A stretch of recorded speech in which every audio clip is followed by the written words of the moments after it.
So at 35 years old, you've done so much already in the octagon. You're going to have to retire eventually. I don't know when you're thinking about retiring, but you're one of the few guys that has something now. You've kind of built something. You can coach. You have a gym. I mean, you have a clothing line. What are you just going to continue to do what you're doing? Yeah, I've always been a guy that's been really busy. Since I was a little kid. My parents were divorced when I was in kindergarten, so I split time with them. I used to do acting when I was a little kid, do commercials and plays, and do sports. And I was, a kid that got good grades. So I've always been super, super busy. That's just how I'm programmed. And I have a bunch of stuff going right now, from some movie stuff that I've talked to you about that we're working on. And I've got a couple of businesses that are outside of mixed martial arts, like one dental business, which is going to be a big money maker. I've got our clothing line, Torque.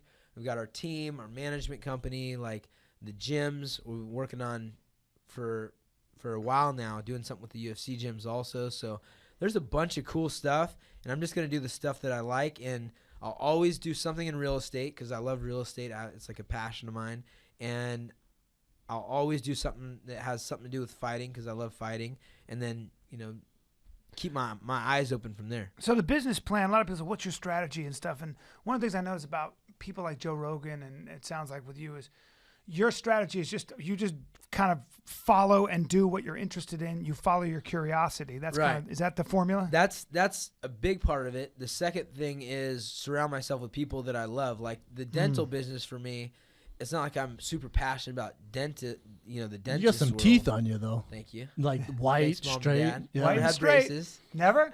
No. He's a genetic freak. Mom. Will you sponsor the kid with teeth? Huh? They're yellow and crooked. Hey, I don't I'm know. old. Shut that up. Just reminded me of Lion King, like one of the. You're right. What the fuck? One of the. What do you mean? Reminds you of the Lion King? Oh, the hyenas.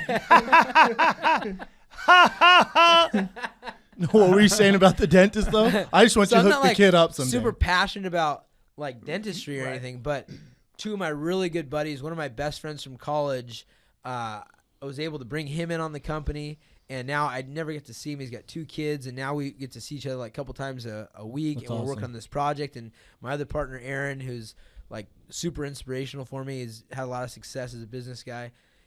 Get to hang out with him. We're like, it's just about who you're surrounding yourself with, as you guys know. Yeah. And have you always been self-motivated like this as far back as you can remember?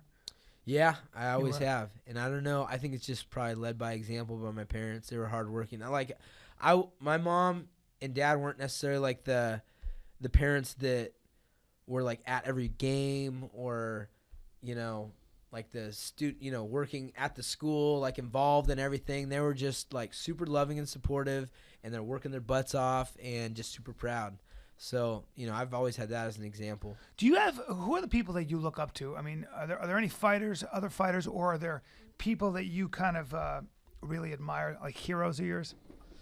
I've been meeting a lot of folks in the real estate industry that I've been learning a lot from and look up to as of late. A lot of the local Sacramento guys, and here in California in general. I've been learning from those guys. I've always, my mom and my dad, of course, are super inspirational. We've been through a lot as a family, separate as a family also. But, I'm always inspired by people. I get inspired by Randy Couture. I get inspired by Nick Diaz. I get inspired by, all sorts of people in this sport that are representing different things. Like Nick Diaz is just true to who he is, At all times. Yeah, it at does all not times. matter. To default. Yeah, Randy Couture was like the first guy to be kind of like a stand-up individual and not like be a big, talk a bunch of crap and just kind of, he had like the comb over when he first started and stuff like that. And then, Tito Ortiz back in the day, he was like, a brash guy that was talking up and really good at marketing himself. Like I look at all these different aspects and take little bits and pieces of stuff that I like from people. With your flipping gears here, with your gym, how involved are you with Alpha Male? Because you're an active fighter and you talk about all this business adventures you have going on. So how involved are you when it comes to day-to-day operations with Alpha Male?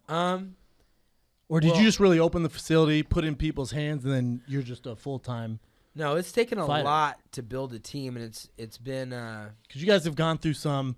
Because you guys had Dwayne Ludwig, now you have Martin Kampman, right? So you're constantly going through changes. There's a core that creates a team in a family setting that is caring about each other, and that's been a long process.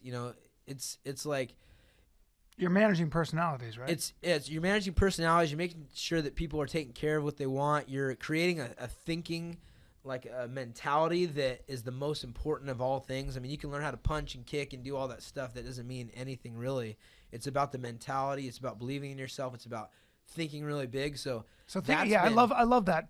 So dilate on that a little bit. Like, what do you mean by that? So I like to say, like, champions know that it's something internal that made them a champion, and people that aren't champions feel like it's something external that they need that's going to make them the champion, and there's different degrees of what you need to become that person. But like we've done, especially in the past, like big workshops with our guys where we do like Toastmasters, where we'll get up and give them a topic and they have to talk about, argue either side, and we critique how their public speaking is. And we've talked about goal setting. We've done all these different things as a team. Wow. And you're organizing all this and then going to practice. Yeah. And then at the end of practice, I had a great coach, Lenny Zaleski, in college, who was coached by Dan Gable. Oh, I know. Zaleski was a NCAA champ, 3-time. Jim Zaleski, his brother. Okay. And then Lenny Zaleski was a national runner-up. Okay, because he was my coach, Jim Zaleski, at Dan Gable's camp. Oh, was he? Yeah, Jim. He's now at Oregon. He was Colby Covington's coach, who is a 170-pounder up and comer. Monster, man. Yeah. So Jim is, I'm tight with the Zaleskis, but he's now coaching at Oregon State, the Beavers.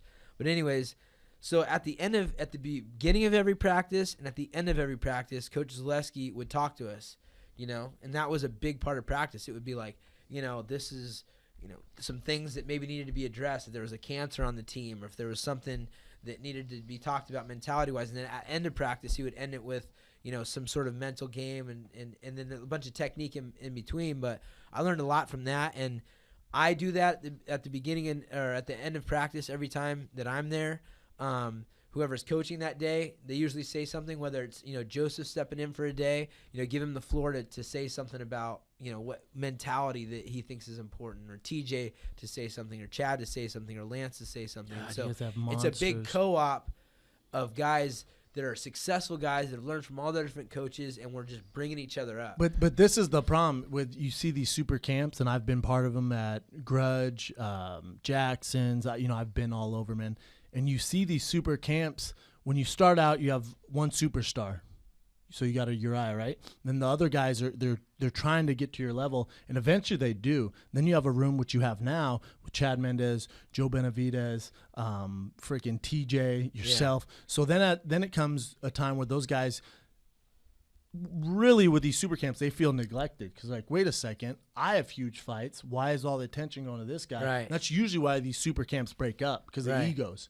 So whatever you guys are doing, for sure, spread the knowledge. Yeah. Because these super camps, they break down because the egos always. Yeah. Always. It's like a rock band. It's like a rock band. Like it really is. And that, one guy's famous because we all started with him. Yeah. And then we have our success. And it's like, wait a second, I have my own signature shirt. Why aren't we selling mine in the gym? Yeah. Why are we only selling his? And then here comes Billy, who just signed with UFC. He's like, yeah, man, I'm in the UFC now. I want the Countdown crew. So then it's like this weird competition. The teams break and you go your separate ways. It comes from leadership, and again, it's like, the president of the United States. There was a big worry that George Washington wasn't going to let go of the presidency. After his term, he was like, well, you know what? This is the first time. And I was talking about this because I brought coaches in who try to make it all about themselves. And, like, that's not how you build a team. All of a sudden, they're getting sponsored and trying to get everyone to wear their stuff. Or, it's the number one part. Or they're teaching a seminar and they want everyone to come do it for free. And it's all about them. And I'm like, dude, it's not how our team was built. And so it's like, all of a sudden you're getting a lot of publicity. The next president's going to come in, you got to be able to say, all right, I'm stepping down because that's the way it works. Dude, because for us, it was, Shane Carwin, Nate Marquardt, Rashad Evans, Elliot Marshall, myself, all of us in the UFC, and I went on The Ultimate Fighter. And so the gym got a bunch of recognition because Rashad was my coach. Our head coach, Trevor Whitman, was on the show. He got a lot of notoriety. And then we come back, and there's all these new people in the gym, all these new fighters in the gym. And then next thing I know, my coach isn't wearing my signature shirt or my shirt to the walk-ins. He's wearing his own. Yeah. He has his own signature. Trust me, man. And then, like you said, then there's seminars like, hey, well, I need you to stop by this seminar. Yeah. Okay. And then he's doing these stuff, and then he's getting his own, and then he has his own agent. I'm like, hey, do you think we can hit mitts at Wednesday? He goes, call my agent, man. I'm really booked. I have to shoot. I'm like, what the bro, that's where gyms, they break up, man. In 2013, there was a book written by a guy named Jonah Berger, who was a Wharton professor. Wharton's one of the best business schools in the country, if not the best. And I think he was one of the youngest of all to ever teach there. And he wrote a book called Give and Take. And he breaks the world down into takers and givers. And he does an amazing job in the book of showing how givers, people who give, not just give blindly and stuff, but people who give just because it's the right thing to do or because get so much further ahead in business and in creating a team. And it sounds like you follow that philosophy. You're always, because just by the way you're breaking this down, you're always thinking about you're always thinking about how you can make everybody around you better. And we talk about that in these things, like, and Andre Feely is a good guy as an example. When he gives his talks, if he gets an opportunity to throw something in at the end of the practice, he always talks about, hey, look, guys, nothing feels better than have all you guys supporting you. Make sure if so-and-so is fighting this weekend, you guys put on your social media that they're fighting and, push it out there, et cetera, et cetera. Yep. And, I've had to, lead by example and we bring each other up. I come back and I talk about all this stuff in my book, because it's about like creating a who's who network and building your personal credit and like all these things that I think are pretty unique. And, when you're somebody that has helped another person get to that level, there's power in numbers. Like all of a sudden it's like, oh, Urijah Faber? Oh, Mark Munoz? Oh, Chad Mendes? Oh, Scotty Jorgensen? That's what I was going to say is Mark Munoz, a very close friend of both of ours and a training partner of mine. He always said you're the one who got him into mixed martial arts. And talked about this, which is, you pay it forward and you build it. Now there's power in numbers. It's like, oh, look, there's Urijah Faber. Cool, whatever. But there's Urijah Faber and Chad Mendes and Joseph Benavidez and Danny Castillo and Chris Holdsworth and Mark Munoz and so on and so forth. And like that's like Anthony Pettis. He's another guy that I've got a good relationship with, that we've all helped each other get there. And it's like, now that's a real network and that's a real power group, and that's something that will really get behind you. In MMA, there's 6 degrees of separation that you're talking about to you. I feel like anytime I meet someone, they have some sort of connection with you somehow. If they're in the UFC or somehow. Yes. Maybe it's because I'm in California, but anyone always reaches out and like, oh, do you know this is what I was talking about because, thanks. I think it's cool to be in a position I'm in. I'm in a position where a sport is pretty brand new, and I'm in a position where I've been at the very bottom. And I've been at the very top, and I've been when you say bottom, what do you mean? Losing a title fight? You've only lost title fights. When I say bottom, that means fighting for $200. That's not at an Indian casino. Son. No, that's the bottom. That's getting started. When the sport's that's illegal, the grind, son. When the sport's illegal. Yeah. When they didn't have weight classes for you, so I had to fight 2 weight classes up. When I didn't tell my mom that I was fighting because I didn't want to get slapped. Well, that's not bottom though. That's we call that crazy. Beginning? We call the beginning and crazy. That's not bottom. That sucks. Yeah. But when you that's called prison. So right. When you find yourself deviating from where you're headed. Yeah. And we all have those days. Oh yeah. What is it? What do you say to yourself? How do you bring yourself back? Do you say something to yourself, or you just kind of just do it? I had a bad year, and I've always been about like just having fun and like make sure that we're all having a good time. And when you get so focused on climbing the ladder and you want this and you want that, it's hard to reel that back in and remember that's why you're friggin' doing this in the first place. So I can like make my own schedule and hang out with my buddies and go travel to cool places. So the year when I fought Barao the first time, I had been out for I think an injury, and then I went to coach the Ultimate Fighter, And then Cruz backed out of the fight, which was supposed to be a huge fight for me monetarily because it was a July 4th. Anderson Silva and Chael Sonnen were on that card. It was getting pay-per-view, etc. You get pay-per-view. Yes. On that one. Yeah. Oh, just that one. Well, it's real fine line depending on the situation. So on that one, I was supposed to. Then Cruz gets out. I was out for injury. I was into the coaching for however long. I had one fight against Brow. I lost. I fought one time that year, made like $50,000 for the year as a fighter who's been fighting your whole life. And of course, you have other things. I had sponsors, like that. But it's still like, you know. And then I had this opportunity that I was supposed to make all this cash and like a real number that I was gonna hit, and I was making plans I was gonna do with it and all this stuff. And it turns out that year for the fight game, I made $50,000 and then a $50,000 bonus. I made $100,000 as a fighter for the whole year at like the prime time in my career. So I was like all bitter about it for a little bit, and I was like, you know, it was bugging me, you know. And I fought like crap against Brow. It was like a lackluster fight. It was a decision, but like, you know, it just wasn't there, you know. And I just had to go back to like remembering like all the things I had. I had, you know, this, you know, my houses. I have this team that I've built. I've got like my health. I've got like all this stuff, and I remember that. And then I made a point to go get in the ocean like twice a week. So Fabio, my jiu-jitsu instructor, he and I would go out and we'd go, I'm terrible at surfing. We'd go out and go surfing. We'd go, and I get in the ocean like at least, you know, once a month, if not twice a month if I could. And that was a year before I went out and I had like, I was up for fighter of the year. I got submission of the year. Yeah. I had, you know, 4 fights in a row. I submitted everyone except for one guy, one unanimous decision, and like had the best year ever. And it was just remembering like, dude, I got to get back to the fact that I'm a very, very fortunate person to be where I am.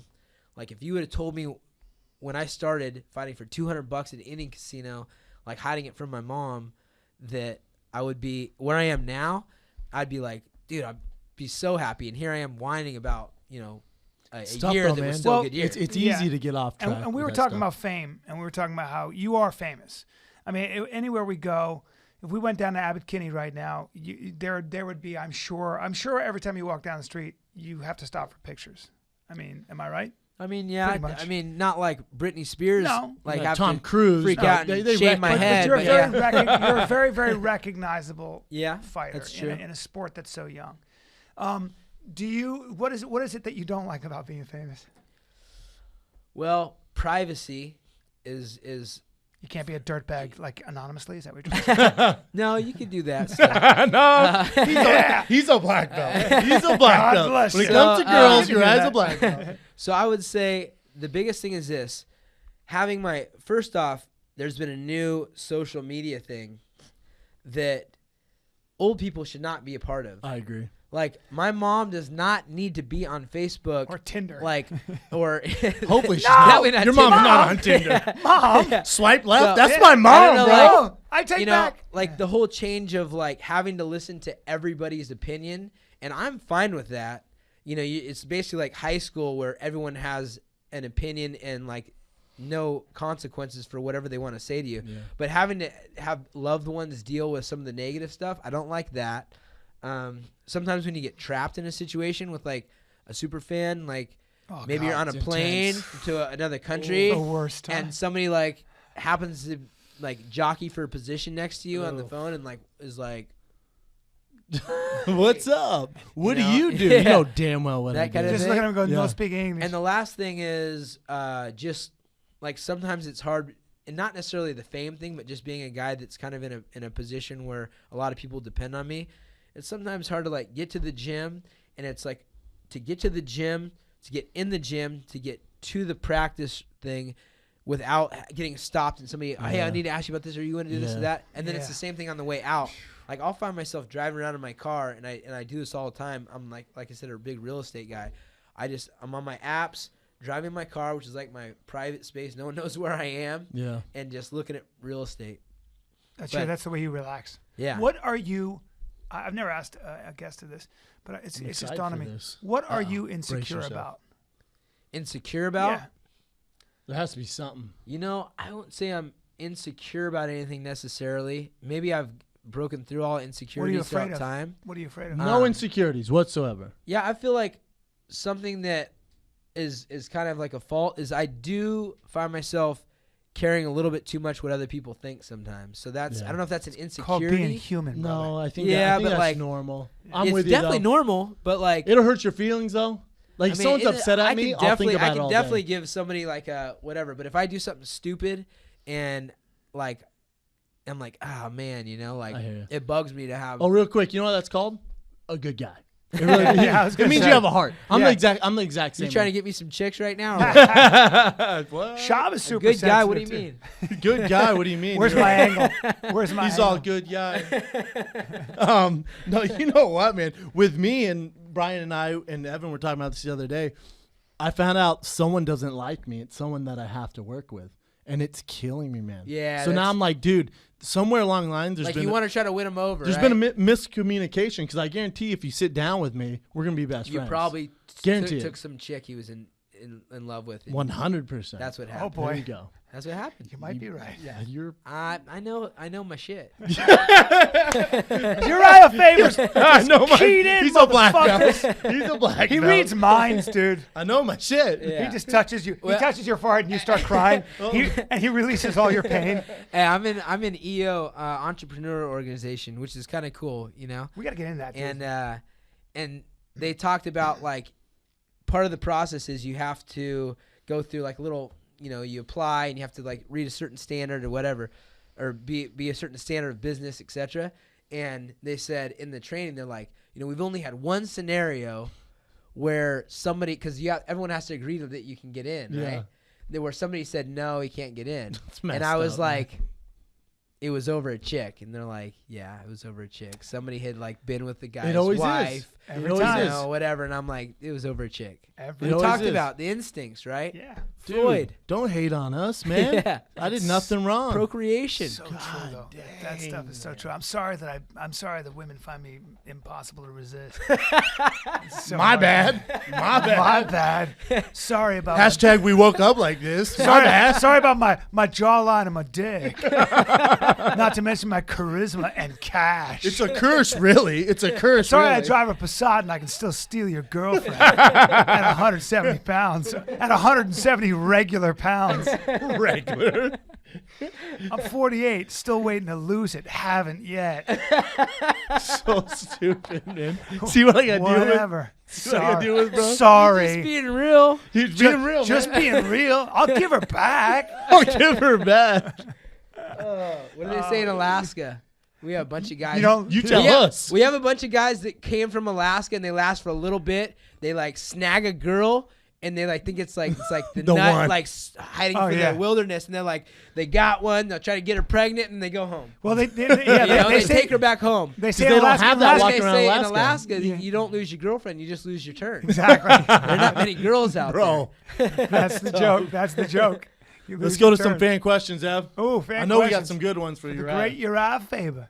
Yes, I know. You're not losing a stitch of your Before hair we go either. to fan questions, with Torque, how involved are you with Torque? Do you design the shirts? What are you talking about I'm there? very involved. I get final say in any design that's made, and there's been, my partner and I, he gets to, if he really likes something and I don't really like it, of course I'll be like, okay, yeah, a good but teammate. for the most part, I get to say yes or no on. Because I was under the impression that you guys sold Torque to K-Swiss. Am I wrong I on sold this? Form.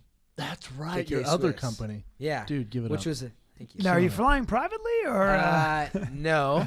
Hey, this is a good story. I flew No. privately to Brazil to corner Chad for the first Jose Aldo fight because I was doing stuff for the Ultimate Fighter show.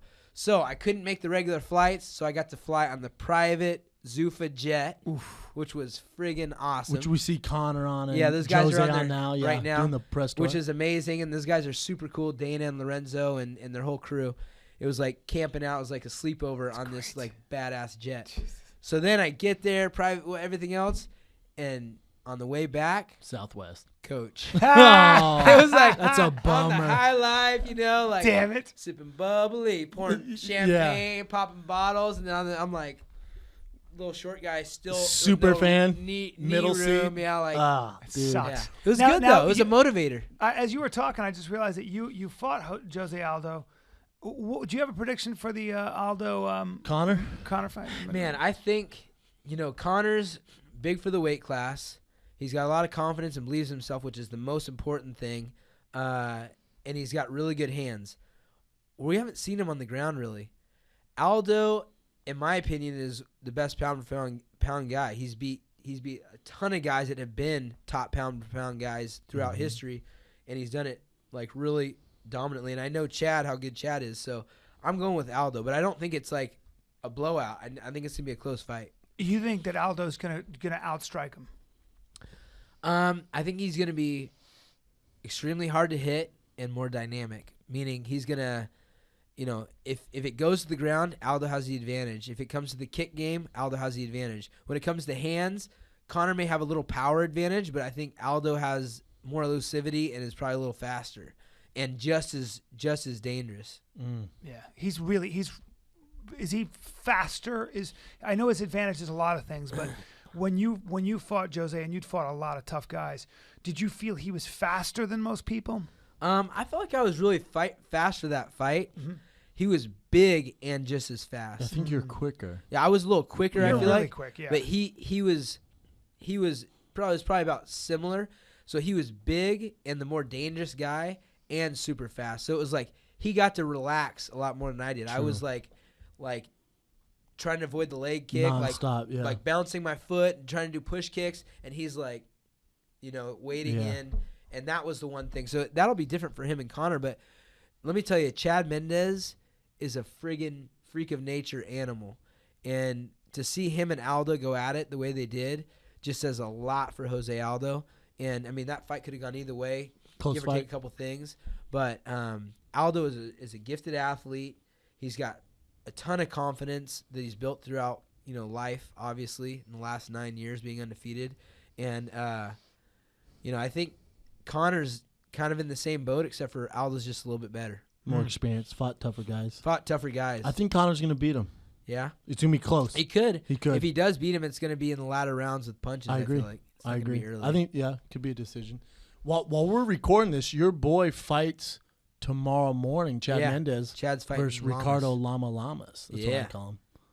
It's a tough fight for Chad. Super tough fight for Chad. Yeah. Right? Yeah, it's a tough fight. Everyone for Chad. tells me that, though, about Chad. They say he's an absolute monster in the training room. Oh, my gosh. Is he? Yeah, and he's like one of the guys. So I've talked about. Sorry. Oh, you're good, man. Take your time. Should I do it in the mic? Do it in the mic. I mean, Uriah Faber's going to spit. Only if you want girls. There it is. Yeah. Oh, he's all manly. He spit gold. You see that? He spit a gold coin. That's fucking crazy. He's spending money. Dude. So spitting T-shirt design. This is funny because I talk about all the guys on our team, and there's different guys that have different ingredients for success, and it's all mental. Like, what do you think is going to be the thing that gets you over, gives you the edge, etc. And guys like Chad Mendes and Lance Palmer have been raised like the men of 300. Like, since they're 4, 5, 6 years old, they've been like, Spartan.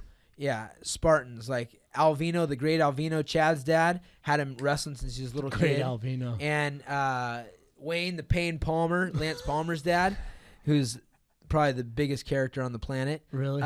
Wayne the Pain. Yeah, he had Lance up drinking protein shakes, running stairs on the weekends, and he was like 5 and 6. So those guys are both national finalists, and they had like their season. They like did their practice, then they had their breaks. For me, I didn't start till I was 13. I had to go against guys like that, get my ass kicked, and make up a bunch of time and do a bunch of extra to get to where I was. So to even compete with those guys. Sure. So for them, they need the rest time. They need to train hard but have their time off. And for me, I'm like hamster on a wheel going, But it doesn't matter. It's all about the mental game. So I've had a manager talk like, man, we got to get Chad. He's always hunting, and he only comes and does his camps, and and I'm like, dude, trust me, that works Chad for him. Is doing good. He put the work in back he when put he was the work 6, in, 7. and that's what works for him. He needs his breaks. Yeah, he needs a rest. Same with Lance. He needs his breaks because they've been the cracking. Johnny Hendricks is the same way. Johnny Hendricks had a dad like that. Yeah. And if you see him when he's not training, he puts on. He goes up to about 220. Yeah, he's a big boy. And TJ Dillashaw is a mix. So TJ Dillashaw, the way he describes it, now his brother was like the gifted athlete. He always had to work a little harder. His dad got him involved when he was a little kid. His dad was a high-level wrestler himself.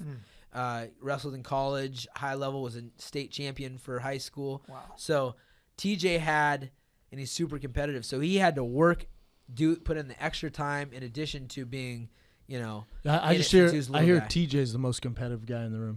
Heard it's just insane. He doesn't want anyone to stop. win anything. Yeah, and it's bad. Like you got to stop him. You have to stop him. He'll always one up. Like he'll be in the back, like, and he doesn't care who you are. He'll take a guy that he shouldn't be beating up so much, and he'll like be finishing the fight. No one's looking. Knee to the back of the head, and then be like, I'm sorry. Like, he's so nice to me. Yeah, it's so different. He's a nice guy. Yeah, he's just all you guys are nice. I tell I'm close with Benavidez. Yeah. That's my boy, man. Yeah, he's awesome. Him and his girl. He's great. And Olivia. whenever they come to LA, we always hang out, and they're part of Abbott Kenny Fight Club, and we play volleyball with them. Yeah. They play volleyball with us. Dude, Joseph's and I just tell them greatest. how I wish if I was smaller, if I could chop off a leg and get smaller, I would move to Sacramento, man. I wish I was small so bad. I told you that too. You told me that a long time ago. I told you that fight week. Here's the story. It's all mental, bro. We got big guys. I'm telling you, we'll coach you up. Well, You'll be ready to rock. you said that at the I think it was UFC 128 when I told you I wanted to be a small guy. Yeah. Like, bro, come up. We're looking to start a big guy program. Yeah. I don't want to be that guy. With all the you're small missing guys out. till the Giants decide to jump on in. I don't want to be this guy up there. We got some big guys. We got Freddie Big. We got Mikhail Venikoff. We got DJ Roberson. We got Adam Corrigan. We got all these guys. We just had Colby Covington that came up. He's he's a California guy, an Oregon guy that They're all wrestlers.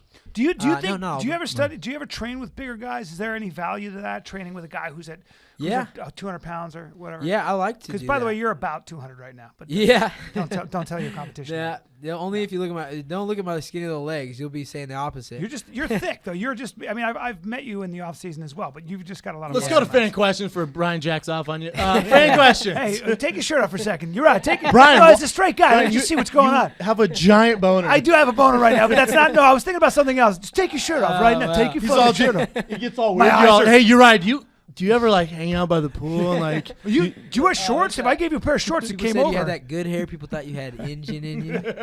Hey, you're right. Water glisten all over Let me your run my body. fingers all over your yeah, body. Just Brian desperately You know what gay I'm for talking about? Uriah. I watched that in college like a million all times. over your body. Was that Martin Lawrence? You so crazy. Yeah, you so good. Yeah, You so crazy. water should do it. all We'll do a over series your like that. body. Hey, you're right. Let me run my fingers through your hair for a second. Hey man, this would be good to see, man. Hey, can I suck your dick? Can I suck your dick? Man, what the fuck you say? All right, hurry up.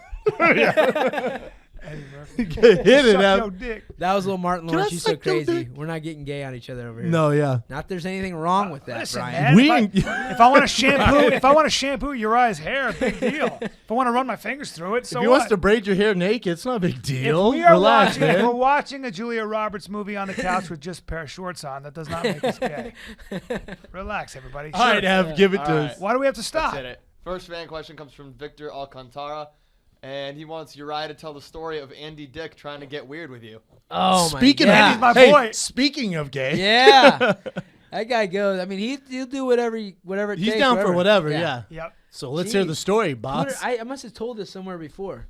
So, anyways, Andy Dick is at the Hard Rock Hotel, and I think I had a fight there or something. And I'm going in the elevator, and he's with he's with some band. I can't remember what band it was. It was a pretty well-known band, but I forget. So sorry, guys. You'll know because you'll remember the story. So I am at the elevator, and this guy's like, "Hey, man, we're so-and-so band. Like, Andy Dick's in here. He's a big fan. Like, the guys can we get a picture?" And I'm like, "Yeah, sure, whatever." Like, walk over from the elevator, go in the room. And Andy Dick is doing, like, the first grade kindergarten pee where he's got his pants all the way down to his ankles and he's standing peeing. That's and he's weird. wasted. And it's, like, maybe 1 o'clock in The the worst afternoon. drunk on the planet, and he knows this. He's, like, bad, right? And so he, like, taking a piss, and he stumbles out. His pants are still down. Dick in hand. No, underwear up. All right. Pants are down, though. And they're like, "Hey, this is Uriah. He fights, blah, blah." And he goes, "I know who the fuck this guy is. That's a good Andy Dick. That's a good Andy Dick. Yeah. I know you little fighter. Come here." and he starts chasing me around the room. He's got his pants down. And you're like, and I'm whoa. like, whoa. And I'm like, I think it's funny. And he's like, come here, you little fucker. Come here. Like this. And he's like trying to fucking, like, I don't know if he's trying to tackle me. What do you want to do? But he's trying And his to pants are get down? on top of me. Yeah. He's trying to fuck you. And so I'm running around and like jumping, and he's like falls on the bed and this and that. I'm like I'm laughing. I don't know what to do. And I'm like, hey guys, I'm gonna get out of here. So I'm gonna get out of here awkwardly. Yeah. See ya. The fighter, you scared the MMA fighter away. Yeah. I've known Andy a long time, and he's got kids and stuff. He's got kids. He's got his kid. I think Lucas is a great guy and a comic, and just a great guy. And he's real close to his dad. I mean, Andy has his issues with alcohol. He admits it all. Funny guy. He's so funny and talented. I've worked with him, I think, 5 times, and every single time, like, he's so good, like, you're kind of blown away. Yeah, no, he's but fantastic. he'll say to you, he's like, I'm just not going to stop drinking. This is not going to happen. Oh my God, I got in trouble because I kissed a boy. Oh God, he's just always been very open. And the he first wears time, it. He's Nick Diaz of the gay comedy That's world. exactly it. Yeah, The first time but he likes the way the dick tastes. he's not just gay, dude. He has dated, and I have seen this with my own eyes. He's dated Smoke shows, and right? lived with smoke shows, beautiful women. So Yeah. Andy is an equal opportunity employer. It's what I call a gentleman. And the first time I met him, I was with Joe. I did Joe Rogan's show, News Radio. This is 1,000 years ago. Literally, This is 1997. And I was working with Andy, and Joe was drawing. Andy was right next to him, and Joe's drawing a picture of Andy's head. Just an outline of Andy's head. And then in his brain, he drew clouds of what he thinks about.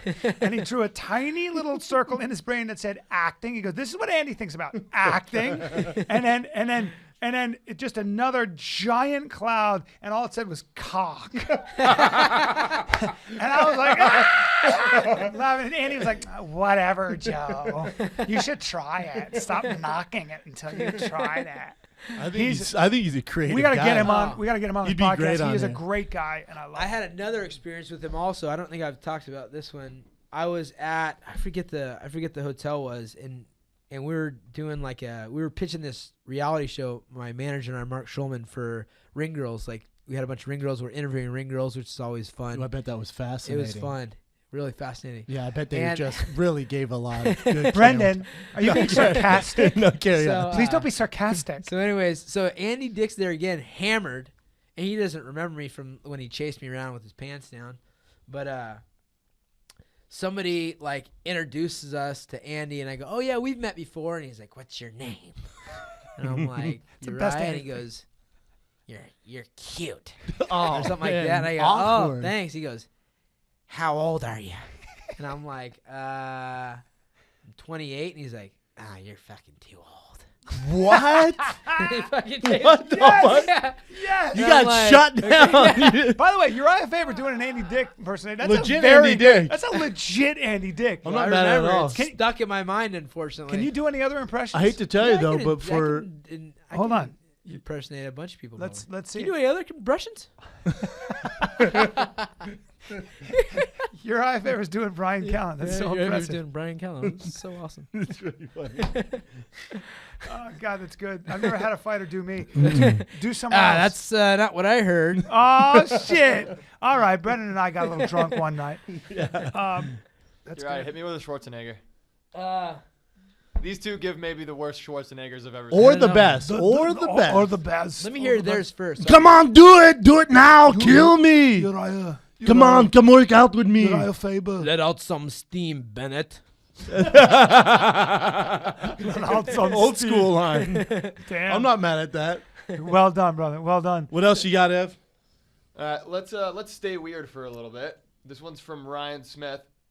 Since Brendan and Bryan now have Creep Line, which is when we talk about creepy shit that fans and fighters Creepy do. stuff or like Just creepy creepy stuff in stories general. with girls. What's the creepiest thing a fan has asked you to sign or said to you? Preferably women's story. Carry on. Oh, whatever you jeez. Let me get my hand on my pants. Hold on. Go ahead. got.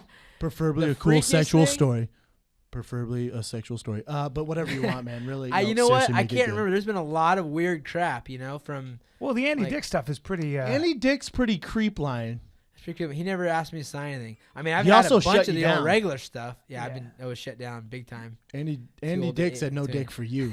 No, dude. 28 is gross. Yeah, I can't remember. I've had all sorts of weird You've stuff. never had any time where because you're a guy who's fond of the ladies. You never had a girl. You know how a girl dupe you, catfish you, maybe. Here's creepy. I had this chick from North Dakota ask me if I would sign her 12-year-old's tits. Okay, Well, that's a big- creepy. That's No. creepy. We say That's called Which I did illegal. not do. I'd call it illegal. I'd I say said that's no, assault, that's- lady. No, thank you. No, Thanks. that's Jeez. pretty weird. Great mom of the year though. I was going to For say. sure. Yeah. So Yeah. what's this about the Stud Show radio beef you guys got with Sir Stud Boy and Justin Buckles? Huh? Real quick. Huh? Real quick. Never What? heard of them. Never heard of it. Oh. Never heard of them. Never heard From of what it. I heard, What's you he guys got do? a big beef. Absolutely not. Sir Stud Show radio? Never heard of them, but He said- good plugs though. He said that he sent you a fart in a bottle and you sent it back. Is that right? Gosh, I've I never heard of 'em. Never heard of it, but here's me sniffing that fart. And then this is me pushing it back. Here's me corking it. That was for and you, sending Stud it Show. back. I threw it in the ocean. It'll get to you. Just fish around the ocean there, whatever your name is. Okay, I'll tell him the beef may be squashed. I All right. guess so. Well, yeah. We've never heard of them. So if that's the beef. Hey, real then- quick, Stud Show. You're not getting famous off our backs. Sorry. I won't acknowledge you, you fuck. Good luck, fellas. We're rooting Damn for it. We're rooting for you though. Your That's boy Team Alpha Uriah, Male who we radio like station. very much, wasn't even able to get you any kind of a plug whatsoever. So go fuck yourself, whoever you are. You could be a cup of coffee. Wouldn't know the difference. Sorry. Here's some advice. Get Uriah on your fucking show all the time. Yeah, by the way. You want better ratings? Get Uriah on all the time. Those are my boys. All right, guys. I guess, the All beef right, guys. was made up. I don't know. Was made up on your part because we've never heard of you. But they will be sending a fart in a bottle to you guys. We'll send it right to your mom's So the house where you do the imaginary podcast in the Or basement. probably Good just luck, some, boys. Just some human poo in a plastic bag. Or actually in a paper bag. That's even worse. Next question, Ev. All right. This one is from Ignacio Medina. Uriah, what is your biggest motivation to keep on fighting? Is it belt, fans, just general drive? Girls. What's going on? Man, I think it's a continuation of lifestyle because lifestyle for me is super important. I do not want to be the guy that's doing anything I do not want to do to spend a little bit of time doing shit that I do want to do. So I have the dream life right now, and so I'm trying to keep that. And on top of that, I'm an example for my guys. I got a lot of guys that look up to me, and being a guy that's 35 and still in my prime sends a good message to the guys that like Joseph Benavidez, who's one of the top fighters in the world at 30 years old, and so it's a role model and a lifestyle Last question, Ev. I like and that. some cash. Yeah, and some cash. That never hurt anybody. All right. Last one is from Danny Dobson. Any plans on settling down soon, or are you going to keep on being a black belt in chicken heads? Ooh, chicken heads. It's I a see the tough- no chicken heads. Let me see this. Yeah, fans send us all sorts of stuff. There it is. I am not a chicken head kind of guy. No. I like quality ladies, Oh. and I've been dating, a girl as of late. Pretty serious? I What's wouldn't say pretty serious? serious. Don't put to him on you? the spot. Nah, he no, doesn't I'm have not. to answer. I'm Yeah. never serious. I was in a 9 or 10-year relationship, and Huh? that was serious. Yeah. And I made a vow not to get serious for a while. But when you're married to the game. when you like girls that are quality girls, it's like you can put that out there. But the bottom line, quality chicks. Quality girls. There it They'll is. move on though too. Quality They'll chicks, you move don't on. strap Yeah, it down. I've they seen a move lot of on. girls. I'm like Good Luck Chuck in a lot of ways. Yeah, they get you know, married. get married. Like, send them on the way, married. I hear Is that right? Kids. Oh yeah. Wow. It's good. Also, man, when you're married to the UFC, she can be a real bitch. And when Yeah. you're only married to them, you gotta be focused on the UFC. when I get married, when I settle down, when I actually settle down, I want to do it right. I want to be a good guy, and I want to. You don't wanna be a spend all the time scumbag. with my kids. I want to do it correct, and right now is not in the cards for me because I'm all over the world. I have a bunch of stuff on my mind, and luckily, You're setting yourself I up. learned though. this in school that men don't have a biological clock. Damn Sorry, right. ladies, you do. And We're like a fine wine, bitches. Yeah. Look at me, Only get everybody. better with age. Sure. Look at Bryan. Sure, I Look dye at my him. beard, but Look check at it. him. Look at my skin. Sure, his teeth are yellow as shit. Not I know, a big I'm deal. getting them You'll whitened. take care of that with your dentist business. Yeah, right. I'm gonna be his first. We're gonna first get him on Brightway TRT. Dental. We're gonna get him on What's it called? TRT. What's it called? Brightway Dental. Brightway Dental. Yeah. If you have children, do you think you'll get them? Do you think that if you have a son, especially, do you think that you will push them toward combat sports or away? Not at all. I wouldn't push them away. Mm-hmm. I mean, my whole thing. You guys don't know my background. I have like hippie, peace loving, not necessarily peace loving, just do whatever you want. Parents. I was born in a house in Isla Vista, California, which is like the college town next to UCSB, and I wasn't pushed into any sport. Like, no one got me into wrestling or football or anything else. I just went my own path. So I'm going to be super loving and supportive to whatever my kids want to do. I have an inkling that my kids are going to be badasses. Whatever that means is up to them. Mm-hmm. Good Awesome. chance. Ladies and gentlemen, that has been Uriah Faber. Where can they find you, Uriah? Anything you want to plug? You can find me, just my name, Uriah Faber, Urijah Faber. There aren't a whole bunch of Uriah Fabers out there. Yeah, that's It's it. really not Yeah. famous as shit. Yeah, You're the man, hashtag. dude. We know Thank you're you. we know you're busy. We appreciate Hey guys, you coming this by is to a find lot the of kid. fun, man. You're welcome back anytime. Anytime. Love by it. the way, Mike go down and in the running for best guest Best of the year guest. so You're far. the bomb. Really? This No is the doubt. Fire the Kid. Did it. We're out.